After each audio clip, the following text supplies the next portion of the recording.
Hey, in this video I'm going to show you how you can get the most out of the matrix. Now, the matrix sounds pretty cool, and in fact it is. It's one of the functionalities that we've been seeing being used the most lately in the ML platform. So first, to get started, how do you establish this view in Emma, this matrix view? So first of all, what's interesting to know is that on the left pane, you see the document types that Emma has categorized with AI for your data room. And that's in fact the IRL and gap analysis that has been taking place here.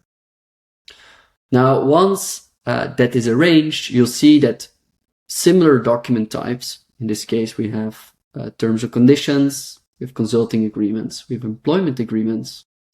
They will be categorized as such, and no matter what the structure is in the documents itself, they're going to be together. And what you can see is that all the properties, but also later on the checks, if you would have enabled any of them, they would become visible in the matrix. Now, in the matrix, you can do a couple of things. You can manage properties. Manage properties means that you can add properties. In fact, you can even generate properties. So in this case, 5 properties have been added here below. And these properties can be added. You can remove the properties as well, depending on what you're looking for in this case. So I'm going to remove this one, delete it. But I'm quite interested, in fact, in exclusivity obligations. So that's what I'm going to add here in the properties. What you'll see is that in the end of the matrix, these exclusivity obligations in this case are going to be added into the matrix. So this is the first thing that you can do in the matrix. Another thing that you can do is that you can compare documents with each other. So basically what you can do is that you can say a certain document is for me the one that I want to compare with. It's the template document, it's the review document. So in this case, we're going to choose Jane Doe, and then you can run a comparison. Basically what the system is going to do is going to look at each different clause and it's going to compare it with the templated clause. What you can do as well is that you can bring checks into the game. So you can add checks, a new check, or you could add also existing checks.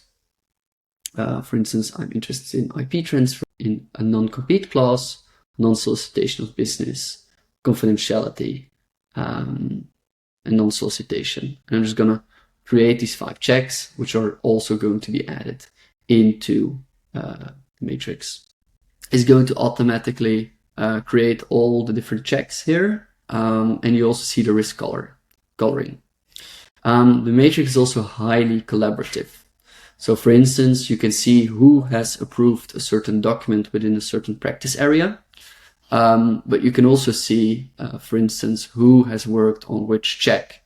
So in this case, you'll see my colleague Peter, who specialized in IP, has looked at all the different IP clauses in this consultancy agreement section. And the fun part is that you can just very quickly go through it and that you can actually click on something and it will pinpoint you in the document to the point where this clause has been mentioned.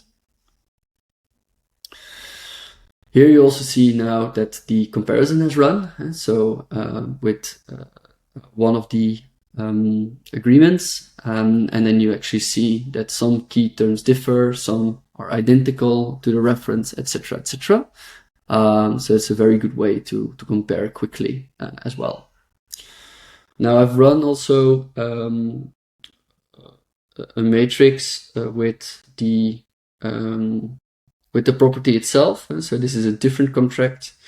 Something I find very, very useful when conducting legal due diligence is that you can also choose the property type.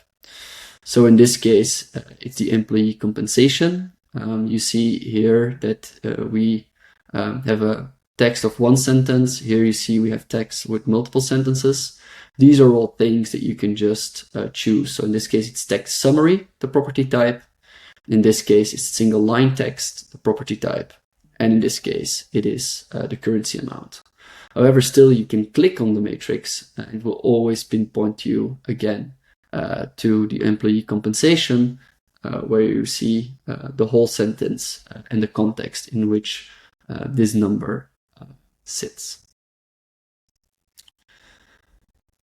A last feature that I want to show you is that you can also export to Excel. So you can just very easily make an export here, and you'll see exactly the same thing as you see in the Emma platform, but then in Excel. The fun part is that you can then also use it to do filtering on, for instance. So let me see here. We go data, filter. You can just filter on things as well. So it's a very nice way to go a little bit deeper into the analysis as well. So that's really, in a nutshell, the matrix. There's a couple of other cool features that I'll let you explore yourself. But if you want to learn more, visit our website or reach out to us. Bye.